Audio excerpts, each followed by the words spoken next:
Hey everybody, it's Andy aka Max Writer. We are back with another author showcase. This time it is A Night at Darkbank, which just came out today actually. This is my newest Miskatonic Repository submission. It is a short one, and it went on sale this morning, hopefully, if everything went right. So this is A Night at Darkbank. This is a Down Darker Trail scenario, short one, very short Down Darker Trail scenario, more of an encounter actually. It's something you drop into almost any campaign. It can be placed almost anywhere. There's a default setting and time period, but any time in Down Darker Trails and other times it can be placed. So it's called A Night at Darkbank. Here's our cover.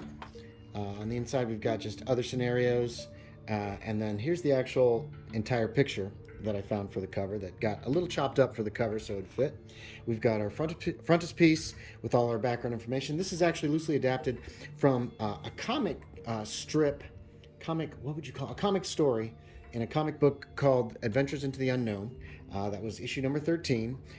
The story is called A Night in Black Knoll, and it was actually, this is actually in public domain, along with the rest of it. I don't know if all the rest of them are in Adventures in the Unknown are in public domain, but this one certainly is. We've got disclaimers and the Chaosium thing down at the bottom. A couple of quotes. Lovecraft, here's my playtester. This is also good for one-on-one play if you want it.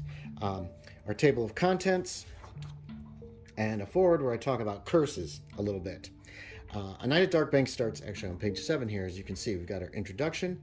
Keeper's information gives all the background you're going to need. There's not a whole lot. It's a pretty simple story. Player information gives a brief blurb on why the players are there and how they might be involved.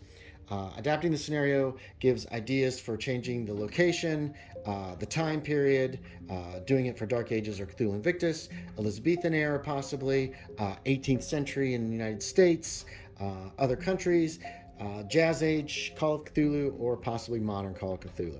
Then we have several dramatis, not several, but a few dramatis personae, including information givers, villains, and the like. And finally, we've got some information on the locale, New Mexico Territory in 1879 when this takes place, Rio Arriba County, Taos County, and El Rito, the town where it all starts. The actual scenario starts here on page 11 as far as like the write-up.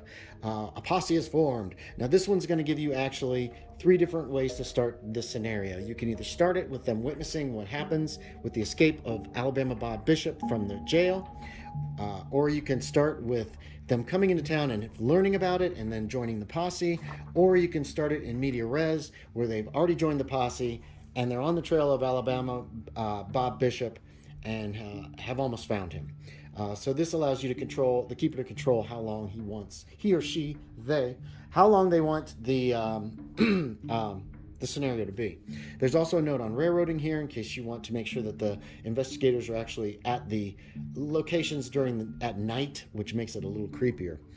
Ill Met in the Swamp is section 2, and this describes actually entering the swamp in the Badlands of New Mexico Territory, stumbling around in the darkness, hearing a few weird things, meeting with a couple people that can give you information, and finally dealing kind of with this thing that happens, which is this ghostly woman shows up to take away Alabama Bob Bishop. You can question the Lowrys, the 2 people that you met, and get some more information, or just take off into the swamp and follow this dead guy walking away. Finally, the small last section of Darkbank actually talks about what Darkbank is, where everything is happening in this area. Darkbank Cemetery, there's little information about the mausoleum, the thing that resides inside of it, and finally, how to potentially stop it, as well as sanity rewards. Got a little short playtest notes here. This is what happened in our game. It describes a little bit about me finding this comic strip and adapting it loosely. It's fairly close, but it's not identical, and it takes place in a totally different time period as well. Denizens of the Swamp give us our stats for monsters and bad guys. There is a map of the New Mexico Territory. A high-resolution copy of this map also comes with the scenario. Then you've got your local maps here. They're the best way I could fit these easily was put them on sideways. So the area around El Rito. Our one handout here for background information, some pictures of villains and NPCs, And finally, the single pre-generated character, Nathan Riddle, who is a federal marshal going in. About the author on the back here. Here's the picture that I used for the back cover, and there's our back cover. So that's about it. Once again, A Night at Darkbank is available at DriveThruRPG. There'll be a link in the description below. And the whole thing is only 24 pages. It's going for $1.99. And there you have it. This can be dropped into any campaign, as I said before, and used as an encounter. It'll only probably take an hour or two to play.